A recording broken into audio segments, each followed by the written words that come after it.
que é ameaça à democracia?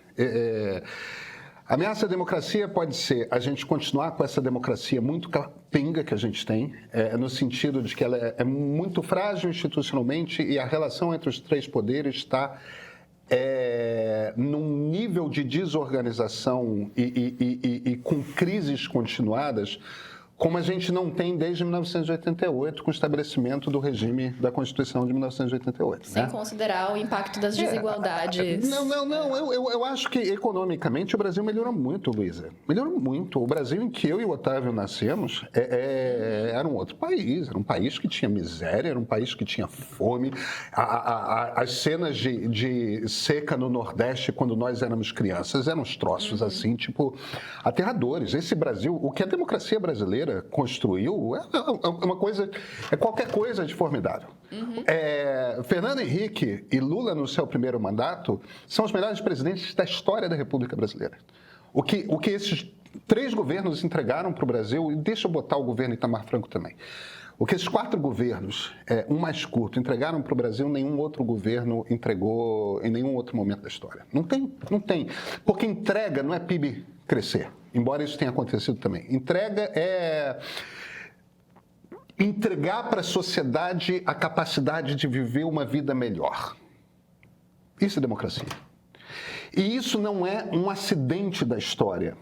Se você pega os estudos dos cientistas políticos que estudam essa união entre democracia liberal e economia de mercado, sempre acontece, mas precisa de tempo. Mas sempre acontece no arco de algumas décadas os países efetivamente melhorarem. Agora, por que a gente não melhorou mais? Porque a gente nunca conseguiu resolver o problema da qualidade da educação pública no nível básico. E essa qualificação da sociedade através da educação faz uma diferença imensa na direção do futuro. Demora para acontecer essa diferença, mas faz uma diferença imensa. Quando a gente fala de ameaça à democracia, então tem duas naturezas. Uma se Lula for eleito, porque a gente vai ter um Congresso muito parecido com esse, um pedaço barulhento bolsonarista e 400 deputados à direita, a gente vai continuar com o mesmo governo incapaz de fazer qualquer coisa. Entendeu? Não haverá um governo de esquerda. E não haverá um governo, porque é um governo sem capacidade de efetuar políticas públicas. Aí, o que acontece num governo de direita? Eu não sei o que é o Tarcísio na direita. Mas, independentemente, eu não acho que o Tarcísio vai ser que nem o Bolsonaro, que vai ficar criando uma crise por dia na frente do Palácio da Alvorada. Eu não acho isso porque ele não é um governador assim. Agora, eu também não acho que ele vai ser um presidente particularmente eficaz, não, tá? Porque ele vai ser refém do Congresso e ele está no meio dessa disputa entre bolsonaristas e centrão que não vai sumir só porque elegeram um presidente. Pelo contrário, vão querer abocanhar. Vai ser um governo provavelmente corrupto pra cacete, vai ser um governo incapaz também de executar políticas públicas, justamente porque vai virar essa coisa de botar a raposa dentro do galinheiro. Então, a gente está meio que ferrado com o resultado da eleição de 2026. O que é o temor que eu tenho? O que eu acho que é ameaça à democracia? Ameaça à democracia é a anistia. Se por um acaso os 4 estrelas que se envolveram nessa tentativa de golpe, estou falando do Paulo Sérgio, estou falando do Braga Neto, estou falando do Augusto Heleno, e Jair Messias Bolsonaro forem anistiados, se esses caras não forem presos pelo que eles fizeram e não ficaram... E Almir Garnier, desculpa, tem o Almirante também. Se esses 5 sujeitos não forem presos, eu não estou nem aí para os outros, tá? Não, Mário Fernandes tem que ir para a cadeia também, porque era general de 3 estrelas e é muito sério o que ele fez.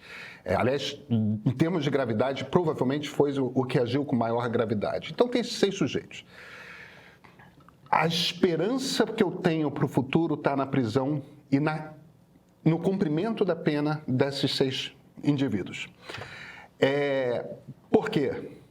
Porque o Chile teve algumas crises nos últimos 20 anos de polícia abrir fogo contra a população na rua e não teve um general chileno que deu um pio. Porque a Argentina teve um governo, a Argentina não teve a sorte que o Brasil teve de ter bons governantes no seu período democrático.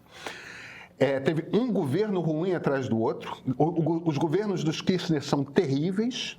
Eles construíram hiperinflação e não tem um general dando um pio. Por quê? Porque o Pinochet quase foi preso, chegou muito perto de ser preso e terminou em circunstâncias horrorosas a vida dele, sem nenhum tipo de dignidade, porque Rafael Videla morreu na cadeia com diarreia sentado no vaso sanitário. E eu falo isso com prazer, tá?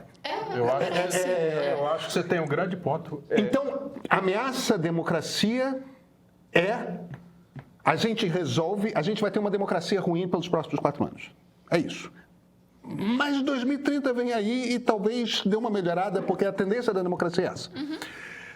O que a gente precisa é passar um recado claro para a gente que tem estrelinha aqui, Que vocês não são os que donos você do vai Brasil. ser punido se você tentar esse troço e der errado. E que a punição é pelo resto da vida. Entendeu? Você vai ser um sujeito de 60, 70 anos que vai para a cadeia e vai morrer lá dentro. É isso que tem que acontecer com esses caras.